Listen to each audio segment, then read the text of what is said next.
are we ready? Ready. Hello, everyone. Welcome back to Team Spirit Podcast. We're your hosts. I'm Carrie. I'm Emily. I'm Lauren. And today we are doing part 2, talking about past lives and the experiences that we've had within that modality of experiencing your past lives, again, through readings or through regressions.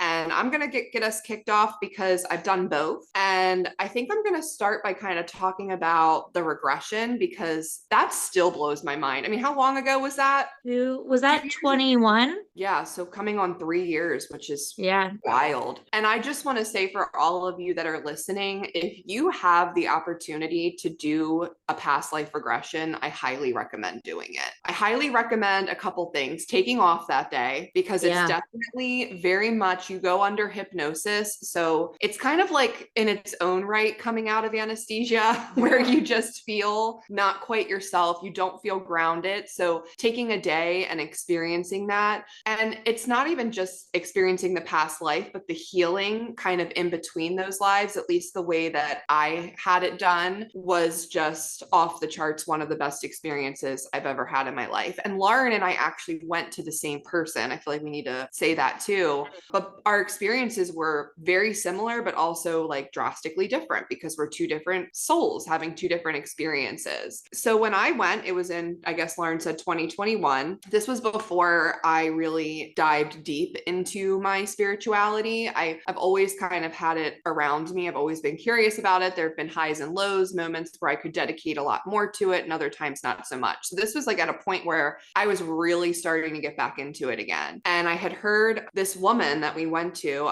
I'll name drop, Karen Willis. Well, for sure. Yeah, we'll tag her because that was, Karen Willis, incredible. In Maryland. She's located in Maryland. She was actually doing past live readings on a very popular radio station in Maryland, 98 Rock. And they are like the number one radio station in Maryland. Like they're so funny. It's 3 guys. They're hilarious. And they had actually gone to her and then they recorded it and they aired it. And it was just like, I remember it just totally blew my mind. And I'm like, I need to experience this because they were so skeptic, like all of them. They're not those type of people. No, they're not those. This was not a spiritual type of like radio. No, they talk about sports. Rock and sports. Yeah. I had gone and I had no idea what to expect. I was so nervous. And the whole experience was about 3.5 hours. I mean, it was long. I mean, it was a whole half of a day. And what I loved about Karen is you really want to find somebody that makes you feel comfortable because you are about to go into a deeper level of consciousness. And if you're super anxious, it's obviously going to make it that much harder to get there. And I want to say too, don't have too much concern about, am I going to be able to be hypnotized? I know I kind of experienced that. What if she can't hypnotize me? You know what I mean? And it's really not that complicated or that difficult to tap into these parts of your cell memory or your mind, whatever you want to call it. It's really not. And it took her, like, she talked to me for about 30 minutes and made me feel comfortable. She had asked me things like that you ponder of kind of setting the stage for what you want to uncover. Are there phobias that you have that are unexplained? Are there triggers that you have that maybe you don't understand from this life? Like maybe like around money or poverty or whatever it is. And so she makes you, we kind of get that into your aura. So when you go in, those are the things you're going to uncover. I also want to say too, if you're terrified, we've all done terrible things. We've all lived terrible lives. We've all experienced major trauma and it's not something that can be avoided. So if you're afraid of like, what if I did something terrible? It's like, you did. We all have. And also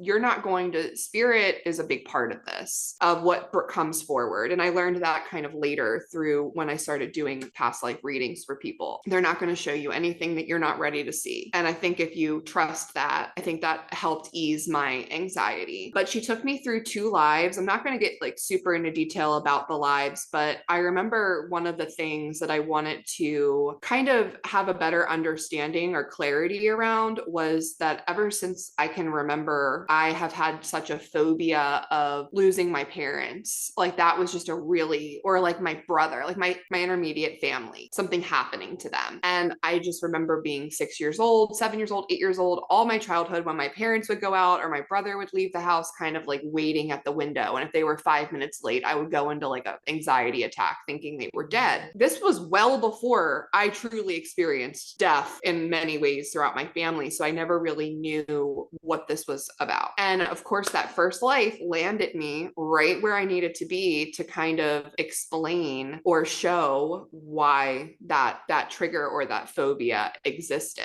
And the way that I experienced it is going to be different than the way Lauren experienced it or Emily experiences it. Everybody's different. So for me, it was like very short movie clips. Also knowing. So like when I landed in the first life, my brother was missing. He was lost in the woods. I was about 5 years older than him. And we were heading towards a tree line. That's the first image I had, was heading towards a tree line with a group of people. And it was like, we're searching for something. And I knew, I didn't see, but I knew that we were searching for my brother. So it's like, you're kind of using all your clairs when you're in hypnosis and you're doing this. And it was wild. Like, it was just, things just came. They just come to you. And I think that as long as you're willing to trust what you're getting, you can move through that. And the most incredible part of the whole experience of going into like a hypnosis was the healings after I experienced the live. So typically during a regression, they take you to like the first, like a core memory, a very important memory, maybe a couple of those, and then they take you to your death. And I think it also eased a lot of my anxiety around dying, because we've all experienced it many, many times before, birth and death.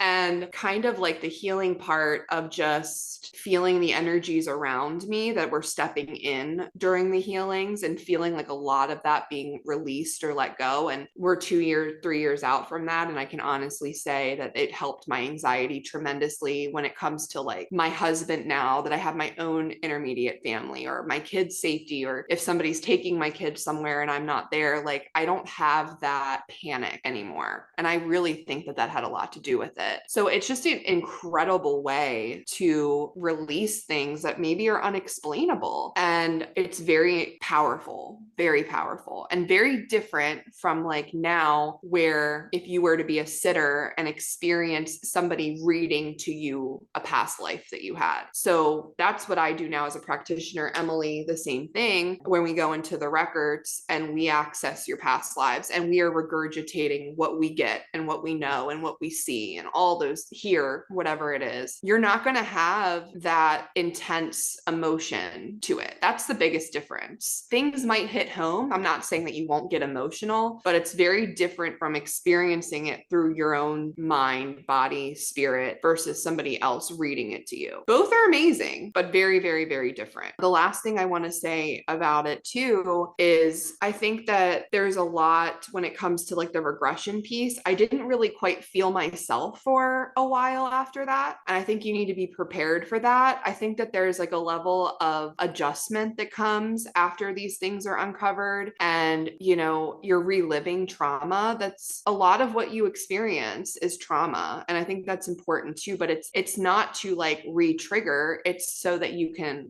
let that go and you can understand bigger parts of yourself. So I definitely, you know, have a light schedule, take it easy, self-care, like that sort of thing. I still don't feel ready to go through another past life regression, and it's been 3 years. And that's just me. I think that experience was very profound, and it's not because it was negative, but just because I think I'm still, even 3 years later, working through alchemizing like a lot of that energy. And I think that's important to mention too. I wouldn't like willy-nilly book a past life regression. I think you need to really like make sure that you're in the right headspace. You know, I think you need to be in the right headspace. It's kind of like with mediumship, where they don't recommend having a mediumship reading like days after somebody you love passed, because it's all about your headspace and it might just be too triggering. So same thing with like a past life. If you're going through a lot in your current life, I would probably wait. But overall, I mean, incredible experiences with both. Did you listen to your recording afterwards, or like how long did you listen to it? That I can't remember what she told us, like how long to wait. I think she said to listen to it again within 72 hours. That's what I thought. thought, yeah. I think I waited like real close to the 72 hours because I just like, I was not prepared. I wish I had, well, first of all, when I booked it, we had talked about it and I was like, I'm going to book this. And then I booked it and I thought I booked mine after yours. And then so when I told you the date and I realized I went first, I was like, and I'm like, yay. And I don't think I understood the hypnosis part that was going to happen. I didn't understand like working through some of those things. And I wish I had. I wish I had. Same. That's why I'm trying to give like a little bit of a warning to people. Yeah. And I think I don't think I was prepared. Yeah, because even I was, when we talked, I was like, I don't want to tell you too much and kind of then put something in your experience because I just like. No, exactly. And hypnosis was something, I don't know if you can ever be prepared for it until you've done it and you're like, okay, this is what it's going to be like. And then I think that says a lot about the person you're seeing. She went into so much detail. I really feel like the first 45 minutes was all about her explaining in full detail what's going to happen, what it's going to feel like. I mean, she warned me about like the eye flutters. Yes. And like I tried to open my eyes after the first experience and like, because I was crying and she was like, you're fine. What you are experiencing cannot come into this life. It is it is that life. It is over. She was and phenomenal. I was in this and I was in this so state important. I don't know. It was very interesting and I think she made it all the better. And now having done it with her, I think if there was like a moment that I felt unsure about someone, I would probably just like leave. Yeah. Because I mean, I fully trusted this person I had never met because of how she really walked me through these things and made me feel. She gave me a bottle of water. She like helped me. She gave me a blanket. A blanket? Like, yes. Yes. She was like, you need to feel your most comfortable because you're going to be your most vulnerable. And I was like, what the fuck did I just sign myself up for? All right. Buckle up.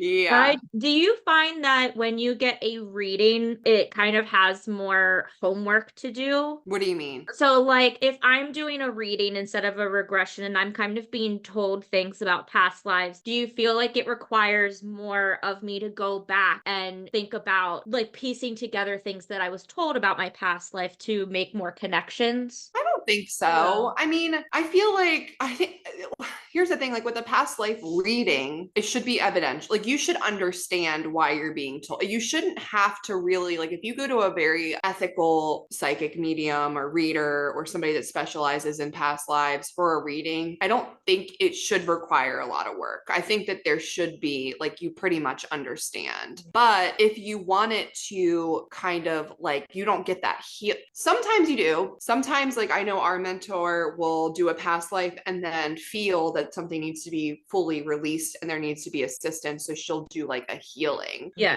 But typically you don't get that healing part. So I would say if you're getting a reading and there's things that are brought up and maybe you feel a certain way or triggered by it in some way, or it brings up some feelings that maybe are unsettling, then maybe you need to go into a meditative space and, you know, work with your guides or the archangels to help you release some of that. Does that make sense? Right. So like I did a past life reading for Emily. So we were in class, we were in a private space. This wasn't on TikTok or anything. And Carrie, our mentor, had us doing where instead of going in and doing one life where we get a lot of detail, it was more like a synopsis of 3 different lives. And then going to the guides or the higher beings of the records and getting information about what are the similarities between these lives and what's ready to be like released. So I did that for Emily. And once I don't really remember what the lives were, but I remember very clearly what the similarities were. Like I remember it just really came to me very strongly. And then I felt like there was a need to do some sort of like trance healing, or I could just feel the beings like working through my body, like using my body as a vessel. And that can happen like as a practitioner. So Carrie had dad taught us a technique in doing this with working with Archangel Raphael. So he had kind of stepped in and took over. And I was just really seeing things very clairvoyantly of what I wasn't really doing anything. I was just the energy source of like where it's almost like they show it to you as like a mechanism that's attached to a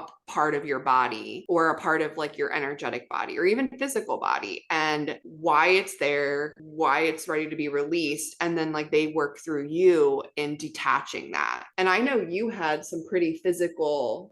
Yeah, I did, because it was, of course, it's always in my solar plexus. Yeah. And I remember what the message was, and every life it was that I lost hope because things out of my control would constantly happen. Like the potential was there, so I always had the potential to like do great things and like have a great life, but then something catastrophic would happen out of my control, and in each life I just lost hope. That's right. That gives me chills again.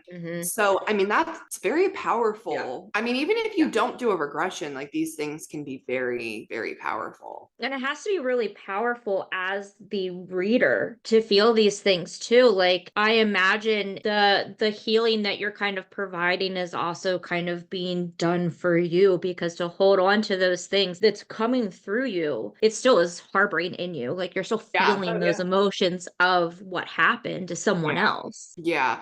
It's not, you do have to really like be grounded in that, because I rarely feel the emotional. I feel like, I'm trying to explain this. Like I can feel the emotions of the life, but I don't feel attached to them in any way. I see.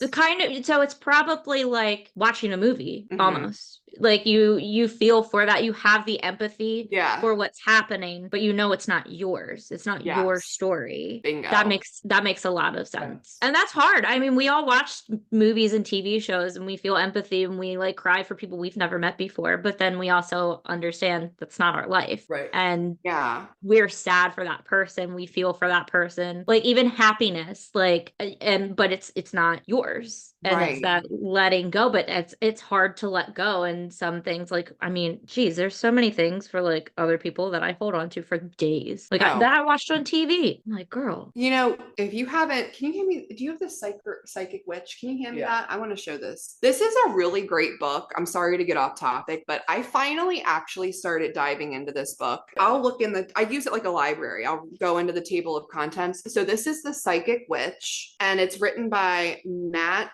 Aron. And so I have been struggling with my energetic hygiene. I'm going to be honest with you. I have definitely felt like lately I've been accumulating things that are not mine and possibly giving away. Like, and I don't want to do that. Like, I feel like, here's what I think. This is what Spirit told me. I had it down pat, but I'm doing different things now, things that are a lot more like intense and very deep. So there needs to be like, you need to level up with your like energetic hygiene too, and making sure that like a sage stick ain't gonna cut it anymore. Like we got to do there's really good exercises like psychic purification. I just opened up to it, leaving heavy energies out of place. There's a whole thing on energy cleansing, and also there's like a magnet ritual that you can do to call your energy back. I started doing this because I read it probably 4 days ago, and I've noticed a really big difference like after my lives and stuff that I've detached. I always think about you guys when I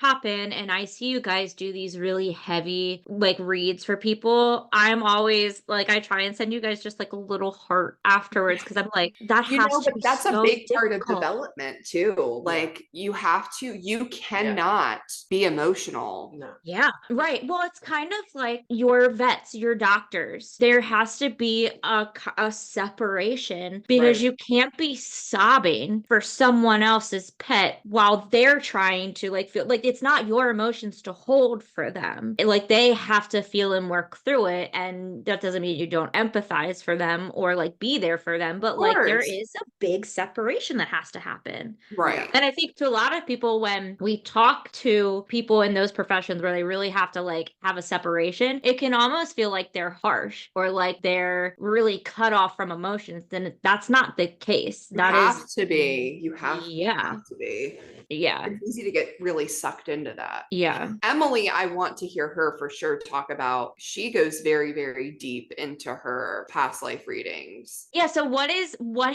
your experience as a reader? I think it comes so naturally to me because I'm a channeler. So I'm constantly channeling information. That's even how I do my psychic readings, mediumship. I'm channeling. So it's just, you black out. You go into trance. I embody the person. Now, do you see it from bird's eye view or from their point of view? Both. Yeah. That's interesting. Yes. Same, both. Did Carrie, when you did your regression, did you see it from personal view or bird's eye? Both. You did? Mm-hmm. Wait, yeah, I think I did too now that I think about it. Until you said that, I never really realized, thought of it differently. What do you think makes the difference for why you see one way or the other? Or maybe it's just how it's served to you. It's not a control thing. It's what you need to see and how. Yes. I think. And I think spirit. I think too that there may be, when they take you into the bird's eye view, it may be to show you things that are out of your awareness when you're in that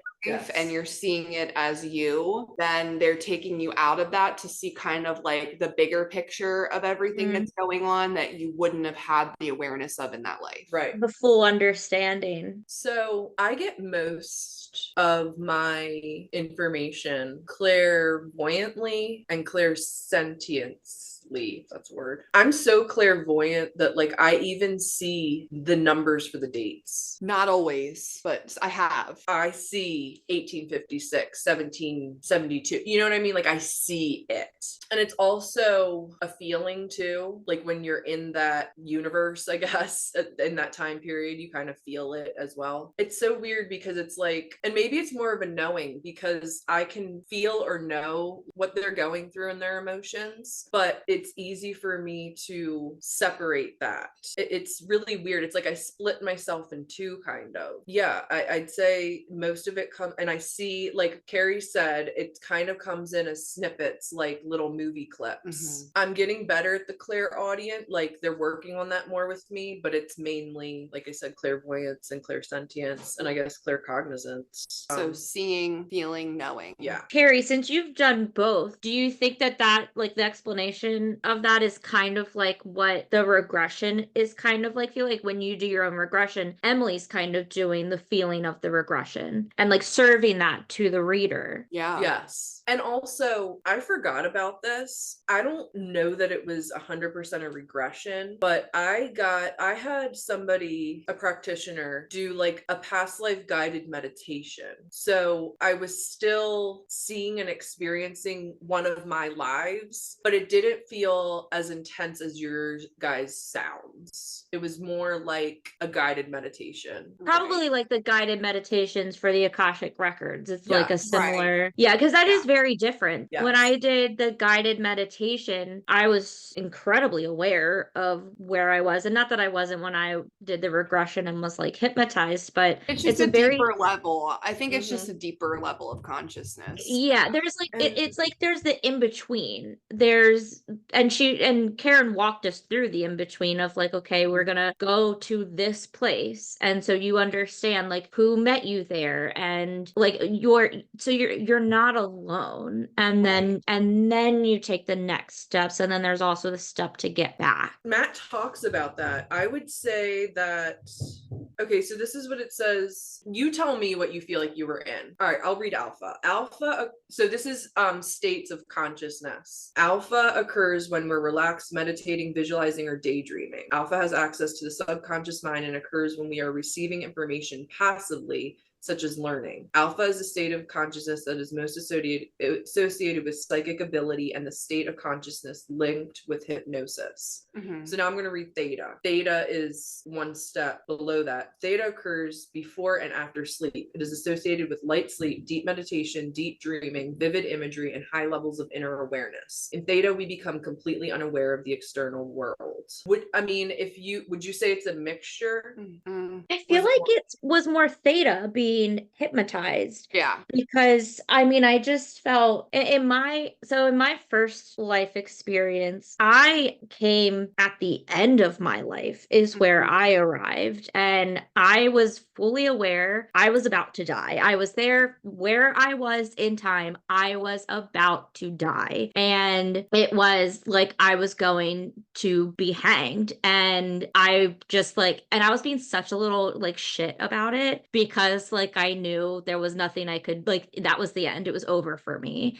It was a very interesting experience to be so aware of like the end of my life. And in those moments, I didn't feel my life now. I mean, I knew that was not my life anymore. But once I then like kind of went back a little bit and to find out why I was there, when it came to the time for me to actually die, I had a problem leaving that life because I liked how before I got there, how it felt. That's a life that I think I've felt a connection to all of this life, especially where like my nature in witchcraft kind of comes in, stemmed from a lot of that life I lived at that one point. So it was really difficult. But I mean, she said to me at one point, she was like, because we went right up to like, it was on, like I was dying.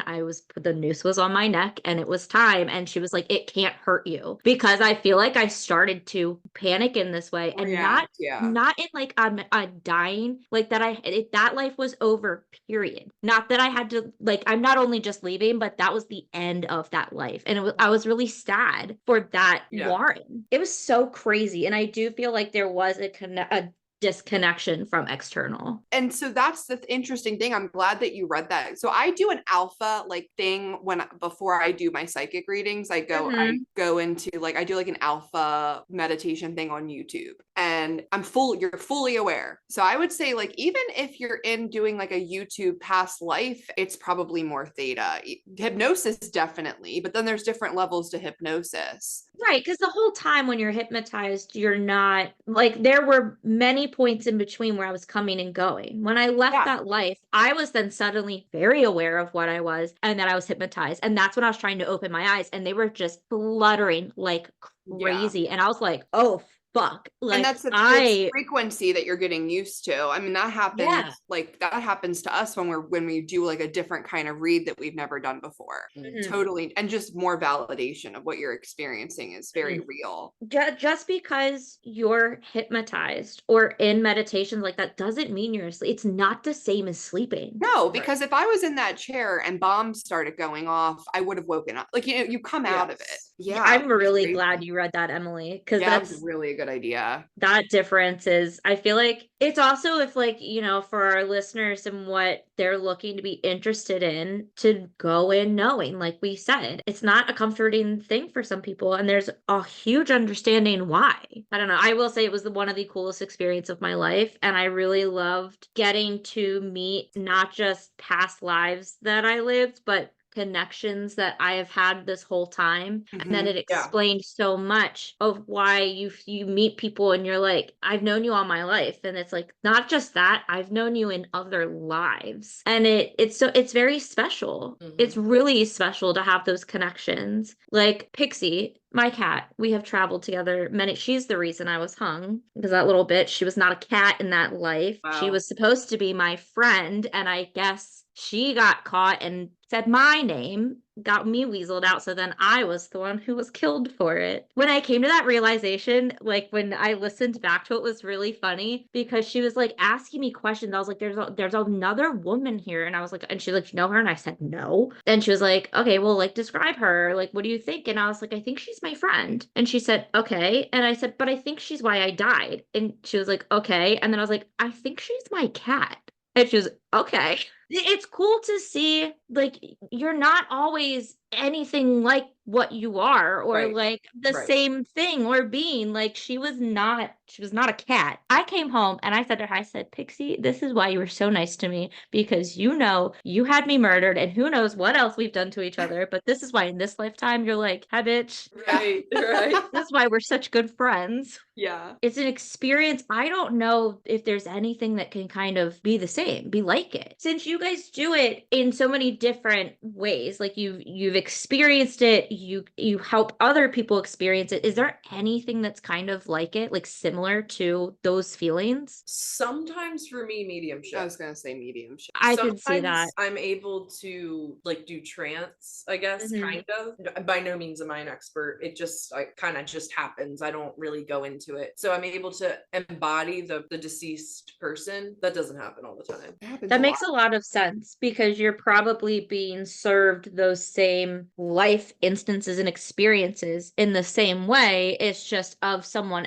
It's both times it's of someone else. Yes. Yeah. And I think past life is a good, or Akashic records reading, past life readings are very much as far as reading style goes, a product of both psychism and mediumship combined. Yes. For sure. Yeah. Because I mean, those are lives that are lost. They're not in this realm anymore. Like they once existed and now they don't. And so it is very much the same as a mediumship of yourself. Mm-hmm. My mind. Ew.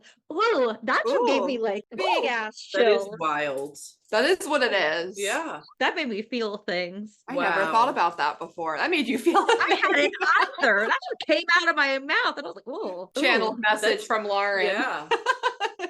Yeah. That is wild. Yeah. That is nuts to think about that.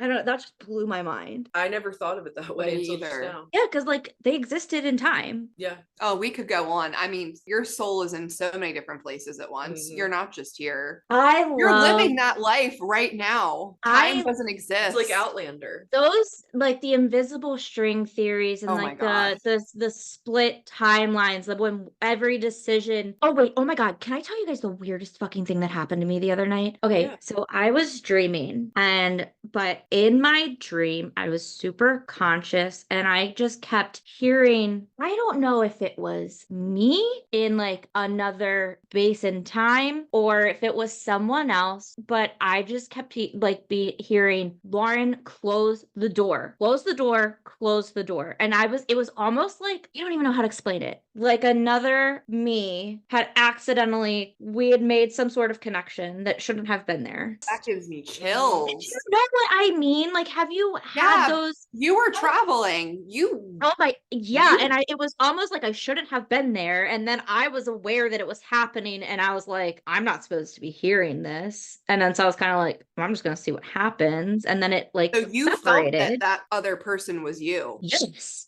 It was very much like, it was the weirdest thing. And like, I have read of like, were they surprised that you were there?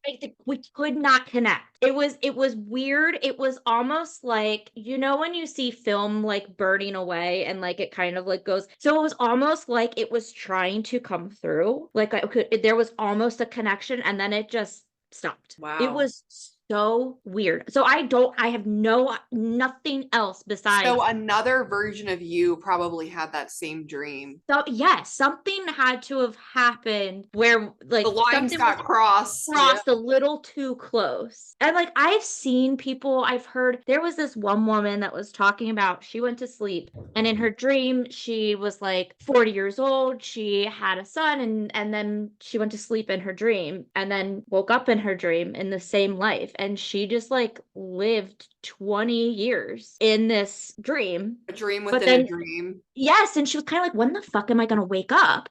And then eventually she did wake up. And then she was really sad for the 20 years she lost. So she literally lost 20 years? Like no. But in the dream. Oh, in the dream. She dreamed 20 years of this other life. She had a son. So she woke up and didn't have him anymore. And she was like, this was like a whole level of mourning I'd never known existed. That's crazy. And I know maybe that's like what deja vu is. Absolutely. When we're like, I have been here before. Those are the little near misses I think happened. Absolutely. And I'm like, yes. I agree. I get real suspicious. I'm like, me too. Same.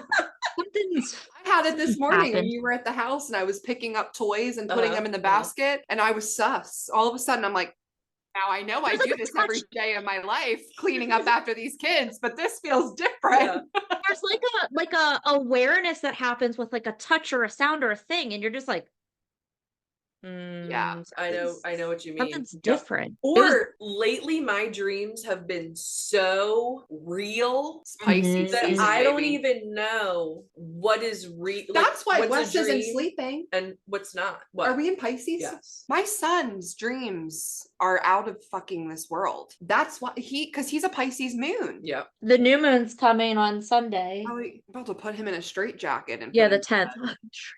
Seriously, he flails and talks and yells and he's borderline sleepwalks. Sean did too growing up. I did too. I was a big walker, talker. Like you'd think I was eyes Emily open. is. I talk. Oh yeah. My eyes would be open as a child talking to my parents. And like at first they'd be like, oh, she's awake. And then I would say something. They'd be like, oh, this kid's asleep. Like I went to walk the dog one time. I went down the stairs and my mom was just like, what the fuck are we gonna do? Like you have to just guide them back. Yeah, and I mean I had the leash. The dog's not on the leash. I walked past the dog and I was like, I'm taking Mickey out. And they're like, no, you're not. Come this no, way. You're not. Can you imagine the poor dog is like, okay, take me then. Speaking of dogs. Speaking of dogs, for our listeners, we have something really exciting. We're ambassadors. We've teamed up with ByteTag. Let me grab my dog so I can show everybody while we talk about it. She's like, okay, so, what are you doing, Mom? Oh, here's sweet baby Ray. Oh, hi, baby Ray.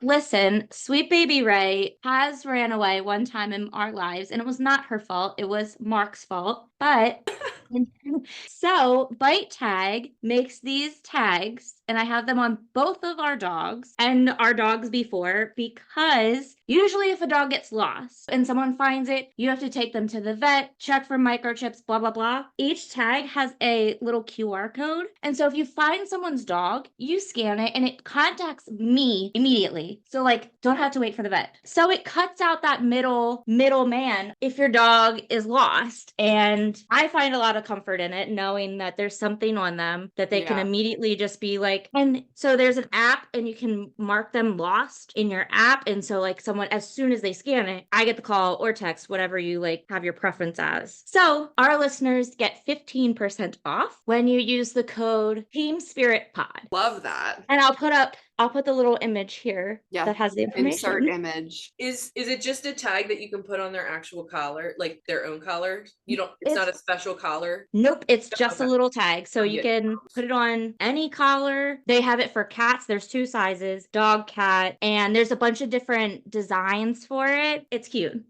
Does the tag say like scan me or something? Like would people know? So it says tap, scan, search if I'm lost. Oh, perfect. Yeah, so it's like straight up, I'm lost, scan this, and it doesn't have to give a lot of your information. So it's not giving out your information to strangers. Right. It's just the immediate connection, because we found animals and you have to get them to the vet. Like it extends the process of time when they're lost. Yeah. And those moments are terrifying for the person who lost their animal. Yes. And so it's just like it's so simple. They're really not expensive. There's no like monthly fee to have the app. It's just you get the tag. One and done. And also I feel like it's more of an incentive. Like people are going to be more willing to scan a tag than to take the animal to a vet. Yeah. Especially if people don't have pets, or they're afraid of a dog, they can so easily, without having to interact much. You don't have to get it in your car because you don't know this animal. And so there's like a comfort on both ends of, at least I know she can be found and I can be contacted quicker, and that person doesn't have to be afraid of her to get her to someone to scan her. Perfect. Yep. I'm ordering mine. Me too. Everybody go get your ByteTags. Yep. If you have animals, it's a must-have. Yep.